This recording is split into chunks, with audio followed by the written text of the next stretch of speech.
Well, we'll see how this goes. We're back in the pool. I'm always like slightly self-conscious when I'm recording in the pool because obviously, I mean, it's Boston, so like our neighbors are on top of us. We are on top of whatever. You get the point. We're very close. But hey, maybe they want to learn about some wine. So yes, we're in the pool as promised. We are talking about Gewurztraminer. If you've heard it called Gewurztraminer, that's kind of the way the British pronounce it. So let's go.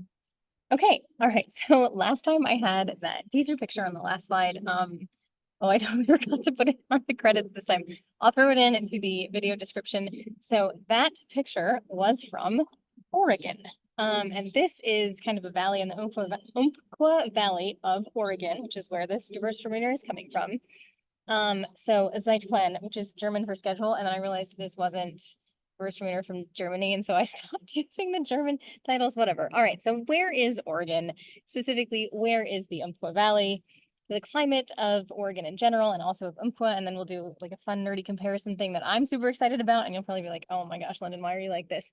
Then Gewurztraminer characteristics and some of the variations in the drinks that you'll get, some pairings, what we're talking about next time. And honestly, as always, I will probably like have random miscellaneous extra things that I throw in there because that's just how I am. Okay. So where is Oregon?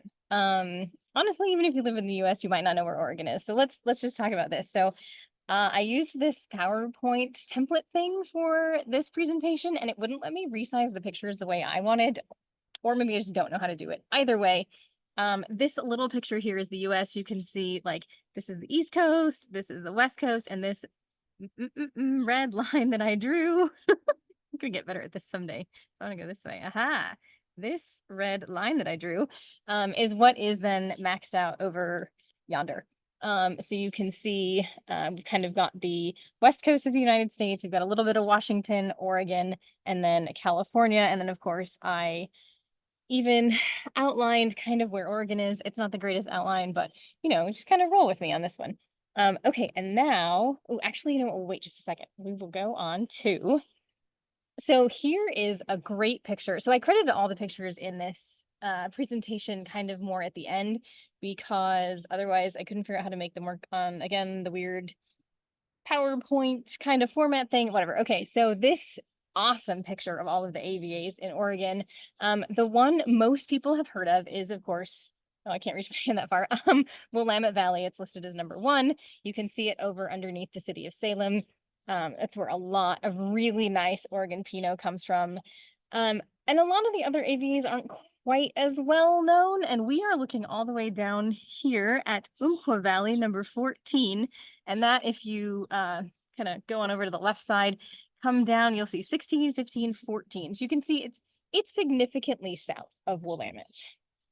And then I found this awesome. So my partner and I are getting into gardening because we are so cool. So I have learned all about like gardening zones and what it means to be, if you need 6B plants or 7A plants and soil and all that jazz. And so I actually found this using kind of like a plant hardiness, you can see plant hardiness zone map. So this is the zones that you would use if you were gardening, which honestly growing grapes is just farming. So it's kind of like the same idea. It's not like the most detailed because I feel like unless you have that like what is that, the fourth cone in your eye or whatever that sees color, it's kind of hard to tell the difference between the yellows. But we'll look just a moment. I've overlaid it on the map from the slide before, and we can kind of see a little bit of difference. And then I also wanted to highlight Karen McNeil from the Wine Bible. Of course, I quote her all the time. Today, Applegate Valley and Umpqua Valley, along with 3 other AVAs, make up the AVA known as Southern Oregon. These are the warmest regions in Oregon, but Oregon being Oregon, there are also many cool microclimates. So when we think of Oregon, we're going to think of a moderate continental climate with these like temperate breezes coming in from the Pacific, but in general, you can have a lot of little microclimates depending on where you are in the state. This is my attempt to overlay the plant hardiness map onto the AVAs. So you can, just like squint your eyes and use your imagination. So if you look over kind of where Salem is, you'll be able to see where Willamette is. And it is a slightly cooler yellow. Again, we're using a little bit of imagination here, but it is a slightly cooler yellow than we see down where #14 is. All right, I tried really hard. I tried making one transparent and the other not transparent, and then I tried making it, and this was the best I got. Okay, so where else is Gewurztraminer grown? So this middle picture, again, this middle picture is Alsace. So I think we've talked a bit about Alsace. That's kind of one of the regions people really think of when they think of Gewurztraminer. We talked about the Edelsviker from there. I don't actually think we've talked about this from there. So that's Alsace, absolutely stunning. On your far left is going to be Hungary. So they also grow Gewurztraminer. And then this right here is, I believe, the Pfalz region of Germany. If not, it's Germany, and you'll find a lot of Gewurztraminer in the Pfalz region. So then we also have on your far left, we have Austria, which just kind of looks like a sweet little fairy tale. And on the far right, so I had, 7 places and only 6 slots to put in. So I'm very sorry, Australia. I've lumped you in with New Zealand. This is a picture of Marlborough, but both countries grow Gewurztraminer. And then in the middle is actually Trentino Alto Adige in Italy, because that is considered maybe possibly potentially one of the birthplaces of this grape. And we will talk about that momentarily. Oh, actually, no, this is the time. This is my time. Okay, so this is when, nope, it's not my time. One more. In the United States, or not, I'm sorry, in North America, we also grow it in the United States, in New York, Washington, Oregon, and California. And then it is grown in Canada. So everything I've read has said it's grown in a lot of places in Canada, but the only place I could find was this, oh my gosh, I think it's called Ravine Winery. It's in the video description. And that's that big picture on the left, and that I believe is in the Niagara AVA. And then this picture in the middle, that is New York. So that's Dr. Constantine Frank. If we haven't talked about him, I'm sure he will come up in one of the videos. And then since we're already talking about Oregon and I've done pictures, the last picture is California. I can't remember where exactly, but obviously somewhere that's going Gewurztraminer, and all of the pictures again in the video comments, so you'll figure out where we are. Okay, now here we are back with our friend Google Earth. I might give you guys a break from Google Earth next time, but not this time because this is super fun for me. So Alsace we look for, and we will see. I mean, we've been to Alsace before. We'll see. So we're at like 48 north and then 48.3 north. So remember, 30 to 50 is our latitude limits. So we're pretty cool here. And then I can't remember where it was in Hungary. So we're just gonna go to Hungary. Did I more recent searches? Nope. Let's go to Hungary. I love the way Google Maps does this, like zoom. Okay, so Hungary, we can see between 47 and 48. So again, we're sticking with these very cool climates. I mean, you saw Pfalz, so we'll go to the Pfalz region. Oops. Go to the Pfalz region of Germany. Da, da, da. Zoom, zoom, we're flying. Okay, and then once again, I mean, we're at the 49.3 mark here. We are like pushing the limits.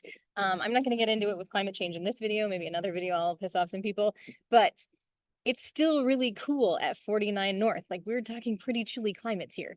And then we go to Austria. I shouldn't ever sing on video. I had a voice teacher once tell me not to sing, so I apologize for that.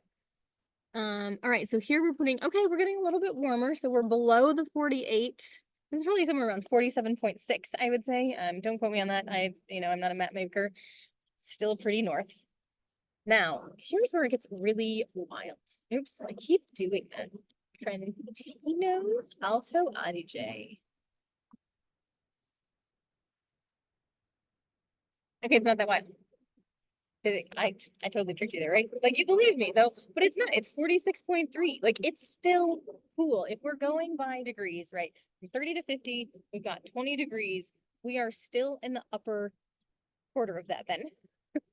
Math. I really hope I said that correctly. All right, now let's head on over to the Aqua Valley. I did it again. Well, the back of my neck is definitely getting burned. Actually, this is from Elkton, which is the name of the place. Elkton. There we go. Wait for it, wait for it. Do, do, do, do, do. I can't see because it's really sunny. Not just a little bit. Can't I see anything? Okay, here we go. So this up here, oh, you can't see my mouse. Anyway, so 43.39. This is actually a really warm climate for this grape. Like, Oregon is not warm, but this is significantly warmer than the classic places we experience for our typical Gewurztraminers. So very exciting. Does not make me want to try the California. Well, it makes me want to try the California versions. I just don't know that it'll be quite right. So there was our little trip around the world. Go play around, check out, see like if you find a Gewurztraminer you love, go check out like where is it in the world? What latitude is it on? And how do you think that affects the grape? Okay, now I gotta go back to the PowerPoint. I'm also slightly nervous. So remember, I don't know if you remember last year I did like a floating bottle. The glass bottles actually don't float. So I'm trying to keep this chilled by keeping it in the pool. I don't know that it's working because I have to hold on to it because it'll sink. Anyway, a teeny tiny bit of history. So the grape from Italy is actually, I believe, just the Traminer grape. And the Traminer grape and the Sauvignon, which is different than Sauvignon, the Sauvignon Blanc grapes are believed to be kind of like the parent grapes of Gewurztraminer. Now, if I'm totally wrong, I will correct this in a future video, but this is my current understanding of this grape at the level where I am right now. So we will talk a little bit about those grapes. So the Sauvignon grape, I went French there. So Sauvignon is Sauvignon. Sauvignon is Savagnin. So not at all the same grape. I'm aware it's very confusing. But that is definitely, it's a French grape, and there is a Sauvignon Rosé, I believe, that is kind of like believed to be related to Gewurztraminer because the Traminer grapes, well, they're a different grape family. I should honestly probably have written this down because conceptually I understand it, but sharing it is actually a little bit difficult. What I really want to get at is that the anthocyanins from the Traminer parent grape that are what give the Gewurztraminer that like pinkish hue. You might have seen it on the first slide. We can always go back. Yes, this is a white wine, but you will see it often has this very like golden color, and that comes from the Traminer family of grapes. So that is why that is important. And then I actually don't know if the monoterpenes come from the Sauvignon grape. I should probably double check that. But the monoterpenes are what give it the spiciness. Now, I know we discussed the spiciness in the last video, and we're getting there right now. And those are also, you also find monoterpenes in the muscat grapes, which is part of what gives it that grapey, I know, grapey grape, but it really is. If you have a muscat, you'd be like, well, it tastes like grapes. And flowers. So a lot. It just is really interesting to see where these grapes come from, and it is especially interesting to me when we actually don't know, and we actually don't know about Gewurztraminer. So nothing is proven yet. All right, moving on to the flavor profile. We'll do another video on Gewurztraminer. I will get the history straight. It'll be great. We'll learn so much together. So the flavor profile, the top left picture, that is a lychee fruit. Now, I have never had a lychee fruit. I found some in the grocery store today. I didn't bring them out to the pool, and I don't really want to get out on camera. So I will post an Instagram having the lychee fruit and having the Gewurztraminer. And I'm really excited because it's something you always say, like when you're doing wine tasting, you're like, yes, pear drops. Thankfully, I've had pear drops. But they're like, I definitely get lychee. And I'm like, maybe, I don't know. Also rose. Rose is like a dead giveaway for Gewurztraminer. So if you're ever doing a blind tasting and you're just like, man, this is roses, like very strongly look for other signs that it might be Gewurztraminer because you're on the right track. Grapefruit and tangerine in the bottom left. That's definitely a way that Gewurztraminer can express. So if you're getting rose and then you get those citrus fruits, look for the lychee if you know what it tastes like, and look for ginger. So ginger's the spiciness I was talking about. We definitely talked about this in the last Gewurztraminer video. It's not overly like if you hate ginger, I would still recommend trying Gewurztraminer because it's not overly gingery. Like it's not like a ginger chew, but it gives it this like warm spiciness. And I think in the last video I kind of likened it to the way that cinnamon is a very warm spice. So kind of that same idea. Okay, variation amongst the wines. There's a lot of variation amongst Gewurztraminer. So your standard notes for this wine are going to be anywhere from dry to off-dry to sweet. Unfortunately, that's not like a given. Low to medium acidity, and I actually put medium minus. I tend to find these wines to be a medium minus on my palate. I don't get a lot of salivation. High alcohol, like 13.5 to 14. This one is a secret. This one's oh, this one's only 13.5, 13.4. Wow, okay. So this is on the lower end, but like the lower end of highish. So anyway, medium to medium plus body because you've got that high alcohol. It's heavy. I have the notes literally on the other side. Part of the reason you get that medium plus body is if you have late harvest and noble rot. So if you get a sweetness or an off dry, it'll come from harvesting these grapes late or the botrytis scenario, which we've definitely talked about. The low to medium acidity, it is a naturally low acid grape with a high pH, I learned. So that's kind of interesting. And then of course you can like add to that by it. I mean, it's an early ripening grape, but you can also like pick it earlier if you want to maintain some of that acidity. It's that fine balancing act that vintners do that I just find so admirable and amazing. These are quick ripening grapes. I guess I put early ripening and quick ripening for two reasons, but quick ripening grapes with a lot of natural sugars. That's part of the way we get that medium to medium plus body. And then of course, it's also hard to call anything. No, it's hard to call anything light-bodied if it has high alcohol, but it's hard to call it full-bodied if it has low acidity. So that's just a cheat sheet for everyone who's like studying or learning all of this. And then of course you get the aforementioned aromas, and then you can also get stone fruits like peaches and apricots, ripe fruits, so just ripe versions of the same fruits we already talked about.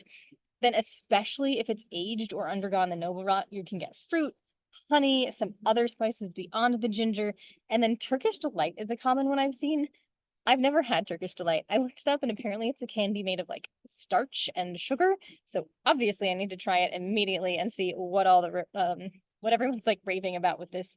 I think it's in a book anyway. All of this can be affected by like where it's planted, when is it picked, what does the vintner want to do with it? Pretty much everything we've ever talked about with every grape and every winemaker will affect this grape. It's just a very diverse, like there's a lot of characteristics in Gewurztraminer. I can't find my mouse. There it is. It's very bright out. Okay, pairing. So this is where I kind of contradict myself with the ginger. It is not a super gingery wine. However, if you are having dishes with ginger in them, can be a nice complement and a nice way to even bring out the ginger in the wine. So if you like the ginger, have this with the gingery dish. If you don't like ginger, don't have this with a gingery dish. The floral notes will complement nicely with the spice, but we want to keep the salt lower because of the lower acidity. And then you do have to be careful. So I'm saying that because sometimes people unfortunately think of salt like, oh, that's a spice. Yes, I get it, it's a seasoning, but I'm talking about like actual like spices. But you want to stick with savory spices, not the hot spices, because with that high alcohol content, it can really emphasize the heat of the alcohol.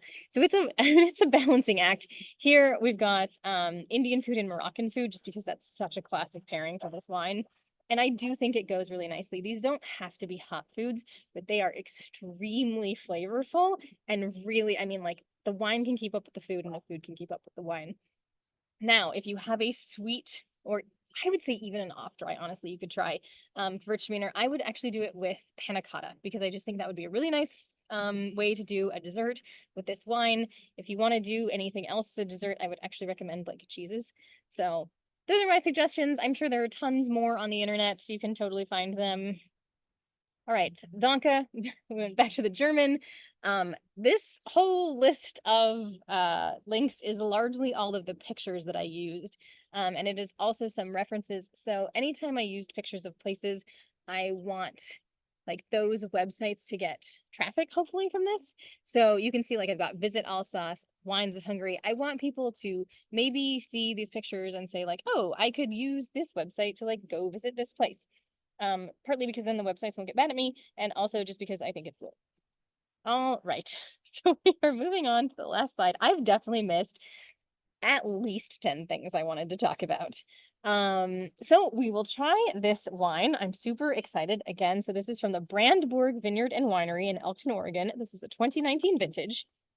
Our Gewurztraminer is sourced from two sites within the Elkton, Oregon AVA, both planted in 1983, Bradley Vineyard and Annandor Vineyard. These vineyards have similar soils born of alluvial Umpqua River deposits. Both sites are on a west-facing bench at 300 to 400 feet of elevation. The maritime climate of Alpden allows slow, full ripening of this variety, so we kind of talked about that, slowing it down a little bit. And the cool fog-shrouded evenings maintain the juicy acidity. I don't think I've ever heard acidity called juicy before, but I get it. Anyway, the balance is the slight residual sugar left in the wine. Okay, so I guess I'm expecting this to be a touch of sugar. All right, well, let's see. Conveniently, it's a screw top. So I don't need to have a corkscrew out here, which could get dangerous. I brought out a real glass, which definitely gets dangerous.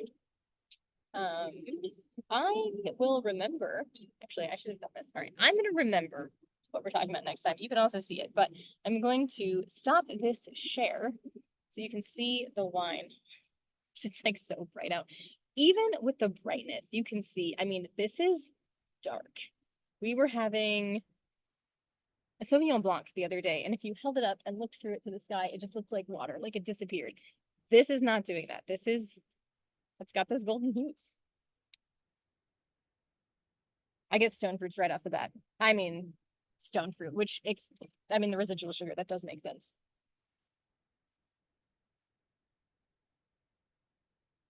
I'm looking for the lychee. It's because I don't know what it is. There's the ginger. Oh my God, it smells so good.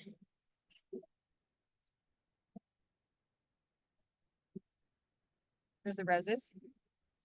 This is something I've been trying to explain to people. So there's some idea, and some people will say, well, you're smelling it because someone suggested it. Okay, if someone suggests red apples to me, they're not in this wine. I'm not going to smell them. If someone suggested cherry, it's not in this wine. I'm not going to smell it. So yes, the power of suggestion is powerful, but if the scent isn't in the wine, you're not going to smell it just because someone says it. Like, I am trying so hard to get lemon right now, because lemon at least is related, right, to citrus. There's not lemon. It's not there. So anyway, all right, I'm getting the rose though, because I know it's gonna be there. The ginger.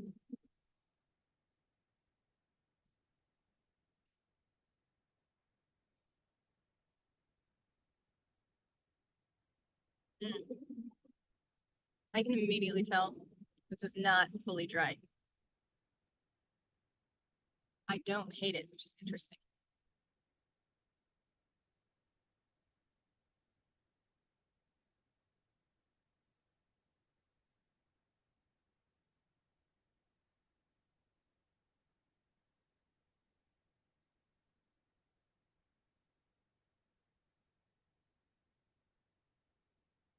I'd actually give it a medium acid. Like, I'm salivating more than I usually do with Gewurztraminer. It's definitely hot. I can feel it. I can feel the heat in the line where my teeth hit my cheek. I guess that's kind of a weird way to explain it.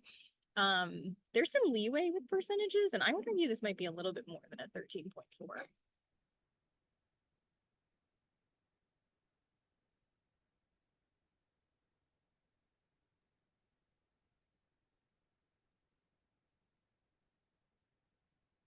I like this a lot.